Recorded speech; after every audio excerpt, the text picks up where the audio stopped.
Hi hello ನಮಸ್ಕಾರ ಎಲ್ರಿಗೂ. ನಾನಿವತ್ತು ಒಂದು ಸ್ವೀಟ್ ರೆಸಿಪಿಯೊಂದಿಗೆ ನಿಮ್ಮ ಮುಂದೆ ಬಂದಿದ್ದೀನಿ. ತುಂಬ ಕ್ವಿಕ್ಕಾಗಿ ಈಸಿಯಾಗಿ ಮಾಡುವಂತಹ ರೆಸಿಪಿ ಇದು. ಒಂದು 1/4 ಗಂಟೆಲೇ ಮಾಡಿಬಿಡ್ಬೋದು, ಅಷ್ಟು ಚೆನ್ನಾಗೂ ಇರುತ್ತೆ.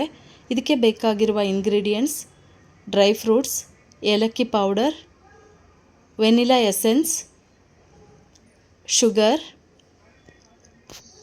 ಬಾದಾಮಿ ಪೌಡರ್, ಅರ್ಧ ಲೀಟರಷ್ಟು ಹಾಲು, ರಸ್ಕ್ ಹಾಗೆ ತುಪ್ಪ ತಗೊಂಡಿದ್ದೀನಿ. ಈಗ ನಾನು ಒಂದು ಪಾತ್ರೆನ ಬಿಸಿ ಮಾಡಲಿಕ್ಕೆ ಇಟ್ಟು ನಂತರ ನಾನು ತುಪ್ಪನ ಸೇರಿಸ್ಕೊತಾ ಇದ್ದೀನಿ. ಅದು ಕರಗಿದ ನಂತರ ಡ್ರೈ ಫ್ರೂಟ್ಸ್ನ ಹಾಕ್ಕೊಳ್ತಾ ಇದ್ದೀನಿ. ಅದು ಕೆಂಪಗೆ ಚೆನ್ನಾಗಿ ಬಿಸಿ ಆದ ನಂತರ ಒಂದು ಬೌಲ್ನಲ್ಲಿ ಎತ್ತಿಟ್ಕೊಂಡು ನಂತರ ನಾನು ಅದೇ ಪಾತ್ರೆಗೆ ಹಾಲನ್ನ ಸೇರಿಸ್ಕೊತಾ ಇದ್ದೀನಿ. ಹಾಲು ಆಲ್ರೆಡಿ ಕುದಿಸಿ ತೆಗೆದಿಟ್ಟಿದ್ದ ಹಾಲಾಗಿದ್ದರಿಂದ ಒಂದು ಕುದು ಬಂದರೆ ಸಾಕು ಹಾಲು.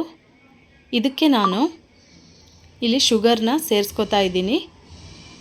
ಆಲ್ರೆಡಿ ಬಾದಾಮಿ ಪೌಡರಲ್ಲೂ ಶುಗರ್ ಇರೋದ್ರಿಂದ ನಾನಿಲ್ಲಿ ಸ್ವಲ್ಪ ಪ್ರಮಾಣದ ಶುಗರ್ನ ಸೇರಿಸ್ತಾ ಇದ್ದೀನಿ. ಅದಾದ ನಂತರ ನಾನಿಲ್ಲಿ ಬಾದಾಮಿ ಪೌಡರ್ಗೆ ಹಾಲನ್ನ ಹಾಕಿ ಮಿಕ್ಸ್ ಮಾಡ್ಕೊತಾ ಇದ್ದೀನಿ. ಯಾಕಂದರೆ ಡೈರೆಕ್ಟಾಗಿ ಹಾಕಿದ್ರೆ ಗಂಟಾಗೋ ಚಾನ್ಸಸ್ ಇರುತ್ತೆ ಅಂಥೇಳಿ ಇಲ್ಲಿ ಮಿಕ್ಸ್ ಮಾಡಿ ಹಾಕ್ಕೊಳ್ತಾ ಇದ್ದೀನಿ.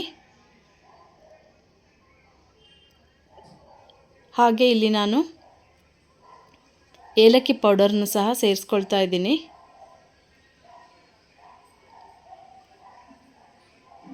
ಇದಾದ ನಂತರ ನಾನಿಲ್ಲಿ ವೆನಿಲಾ ಎಸೆನ್ಸ್ನ ಹಾಕ್ಕೊಳ್ತಾ ಇದ್ದೀನಿ. ಇದು ಆಪ್ಷನಲ್, ಬೇಡ ಅಂದರೆ ಸ್ಕಿಪ್ ಮಾಡ್ಬೋದು. ಈಗ ನಾನು ರಸ್ಕ್ನ ಪೀಸ್ ಮಾಡಿ ಹಾಕ್ಕೊಳ್ತಾ ಇದ್ದೀನಿ. ಕೆಲವರು ಮಿಕ್ಸಿ ಮಾಡಿ ಹಾಕ್ಕೊಳ್ತಾರೆ, ಆದರೆ ನಾನು ಬಾಯಿಗೆ ಸಿಗೋಂಗಿರಲಿ ಅಂಥೇಳಿ ಪೀಸ್ಗಳನ್ನಾಗಿ ಮಾಡಿ ಹಾಕ್ಕೊಳ್ತಾ ಇದ್ದೀನಿ. ಹಾಗೆ ಶುಗರ್ ಸಹ ಆ್ಯಡ್ ಮಾಡಿಕೊಂಡೆ. ಇಲ್ಲಿ ಹುರಿದಿಟ್ಟಿರುವ ಡ್ರೈ ಫ್ರೂಟ್ಸ್ನ ಸೇರಿಸ್ಕೊತಾ ಇದ್ದೀನಿ. ಸ್ವಲ್ಪ ಸ್ವೀಟ್ ಕಡಿಮೆ ಇದ್ದಿದ್ದರಿಂದ ಶುಗರ್ ಹಾಕ್ಕೊಂಡಿದ್ದೀನಿ. ಈ ಟೈಮಲ್ಲಿ ನಾವು ಉಪ್ಪನ್ನ ಸೇರಿಸ್ಕೋಬೇಕು. ಮೊದಲೇ ಹಾಕಿಬಿಟ್ರೆ ಹಾಲು ಒಡೆದ್ಬಿಡುತ್ತೆ ಅನ್ನೋ ಉದ್ದೇಶದಿಂದ ಸ್ವಲ್ಪ ಉಪ್ಪನ್ನ ಹಾಕಿ ಒಂದು ಕುದು ಬಂದ ನಂತರ ನಾನಿಲ್ಲಿ ತಿರುಗಿಸಿ ಒಂದು ಬೌಲಿಗೆ ಸರ್ವ್ ಮಾಡ್ಕೊಳ್ತಾ ಇದ್ದೀನಿ. ತುಂಬ ಟೇಸ್ಟಿಯಾಗಿ ಬಂದಿತ್ತು ಪಾಯಸ.